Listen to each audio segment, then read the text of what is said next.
नमस्कार, good morning, सुप्रभात। आप सभी विद्यार्थियों का हार्दिक स्वागत। प्रिय विद्यार्थियों, आप सभी का बहुत बहुत स्वागत। आज हम महत्वपूर्ण विषय पर चर्चा करेंगे। विषय रहेगा मेरिट लिस्ट में नाम आने के बाद किस प्रकार करवाना है डॉक्यूमेंट वेरिफिकेशन। राजकीय महाविद्यालयों में प्रवेश के लिए ऑनलाइन आवेदन आमंत्रित किए गए थे और विद्यार्थियों ने प्रवेश के लिए ऑनलाइन एडमिशन के लिए ऑनलाइन फॉर्म अप्लाई किया था और इसकी सूची आज जारी कर दी जाएगी और विद्यार्थी को अपना डॉक्यूमेंट वेरिफिकेशन करवाना होगा, जो कि जिस महाविद्यालय में आपने अप्लाई किया है और उस महाविद्यालय में अगर आपका नाम वरीयता सूची और प्रतीक्षा सूची में आता है तो आपको अपने डॉक्यूमेंट्स का वेरिफिकेशन करवा कर ई मित्र के माध्यम से फीस जमा करानी है। तो इसकी प्रक्रिया क्या रहेगी, नए जो विद्यार्थी हमारे आ रहे हैं उनको पता नहीं है कि किस प्रकार से हमें अपने डॉक्यूमेंट का वेरिफिकेशन करवाना है, तो उनकी सहायता के लिए ये कंटेंट वीडियो तैयार किया गया है ताकि उन विद्यार्थियों को कोई असुविधा का सामना न करना पड़े। तो ज़्यादा समय न लेते हुए शुरू करते हैं आज का हमारा ई कंटेंट। देखिए, राजकीय महाविद्यालयों में स्नातक स्तर प्रथम वर्ष 2022 में प्रवेश के लिए विद्यार्थियों द्वारा ऑनलाइन आवेदन किया था। इन विद्यार्थियों की वरीयता और प्रतीक्षा सूची का प्रकाशन कर दिया गया है। यदि आपका नाम वरीयता सूची और प्रतीक्षा सूची में आता है तो आपने जिस महाविद्यालय में आवेदन किया है उस महाविद्यालय में आपको डॉक्यूमेंट वेरिफिकेशन करवाना है। अगर आपने एक से अधिक महाविद्यालयों में प्रवेश के लिए आवेदन किया है तो आपको अपना जो आपके पास मैसेज आएगा उसमें आपको चेक करना है कि आपका नाम किस महाविद्यालय में आया है। जिस महाविद्यालय में आपका नाम वरीयता या प्रतीक्षा सूची में आया है उसी महाविद्यालय में आपको जाना है। डॉक्यूमेंट किस प्रकार से करवाना है उनका वेरिफिकेशन, इसके लिए सबसे पहले आपको ई मित्र पर जाकर बधाई पत्र निकलवा कर लाना होगा। अगर आपका नाम सूची में आ जाता है तो आपको ई मित्र के माध्यम से जाकर एप्लीकेशन आईडी जो कि आपकी जो फॉर्म आपने अप्लाई किया था उस पर दी गई है उसके माध्यम से आप बधाई पत्र ई मित्र के माध्यम से प्राप्त कर सकते हैं। इसके बाद में आपको अपना फॉर्म और दस्तावेजों को इस क्रम में व्यवस्थित करना है ताकि आप जब जाएं तो आपको कोई असावधानी का सामना नहीं करना पड़े। सबसे पहले आपको क्या करना है, आवेदन पत्र एप्लीकेशन फॉर्म जो आपने सबसे पहले फॉर्म भरा था ऑनलाइन एडमिशन के लिए उसकी प्रति आपको सबसे पहले लगानी है। उसके बाद में बधाई पत्र जो कि आपने ई मित्र के माध्यम से प्राप्त करना है उसकी प्रति लगानी है। इसके बाद में 12वीं की अंक तालिका की 2 फोटो प्रति, अगर आपने राजस्थान बोर्ड से 12वीं की कक्षा उत्तीर्ण की है तो आपको 12वीं की 2 फोटो प्रति साथ में अटैच करनी है।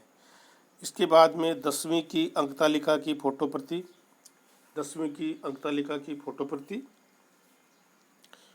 स्थानांतरण प्रमाण पत्र की मूल प्रति जिसको टीसी बोलते हैं उसकी टीसी आपको जिस विद्यालय से आपने परीक्षा उत्तीर्ण की है वहाँ से उसको प्राप्त करना है। और चरित्र प्रमाण पत्र की मूल प्रति, चरित्र प्रमाण पत्र की भी आपको मूल प्रति की साथ में अटैच करनी है।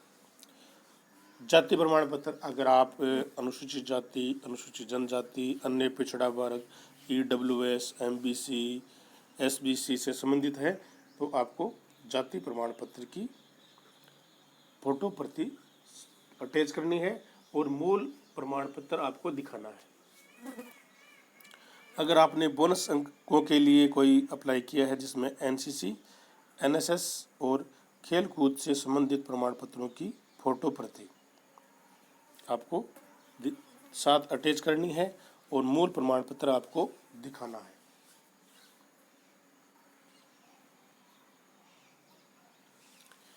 यदि आपने राजस्थान बोर्ड से बाहर के बोर्ड से सीनियर सेकेंडरी की परीक्षा उत्तीर्ण की है तो 12वीं की मूल प्रति और 2 उसकी फोटो प्रति आपको साथ अटैच करनी है और इसके साथ साथ आपको माइग्रेशन प्रमाण पत्र मूल प्रति आपको साथ में अटैच करना है। इसके बाद में आपको आय प्रमाण पत्र भी अटैच करना है।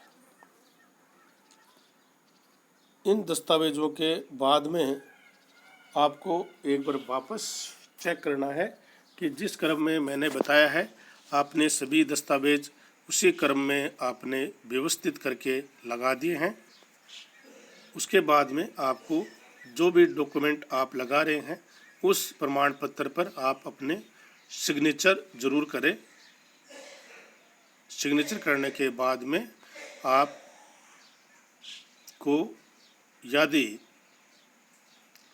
कोई प्रमाण पत्र नहीं मिलता है, जैसे आपको टीसी नहीं मिली है, चरित्र प्रमाण पत्र नहीं मिला है, तो आप एप्लीकेशन देकर 1-2 दिन का समय ले सकते हैं और उसमें आपको ये प्रमाण पत्र है वो जमा करवाने होंगे। लेकिन जाति प्रमाण पत्र आपको मूल प्रमाण पत्र दिखाना होगा और उसकी फ़ोटो प्रति आपको साथ में संलग्न करनी होगी। 12वीं की अंक तालिका मूल प्रति आपको साथ लेके आनी है, 2 फोटो प्रति आपको साथ अटैच करनी है। 10वीं की भी मूल प्रति साथ लेके आनी है और फोटो प्रति आपको अटैच करनी है। आय प्रमाण पत्र की प्रति भी आपको साथ में लानी है। अगर आपका जाति प्रमाण पत्र 2 साल से पुराना है तो आपको शपथ पत्र उसके साथ में अटैच करना है कि ये 2 साल पुराना है और मैं ये शपथ पत्र इसके साथ अटैच कर रही हूँ या कर रहा हूँ। तो इस प्रकार से आप अपने दस्तावेज व्यवस्थित क्रम में लगाकर महाविद्यालय में जाएंगे तो आपको कोई परेशानी का सामना नहीं करना पड़ेगा।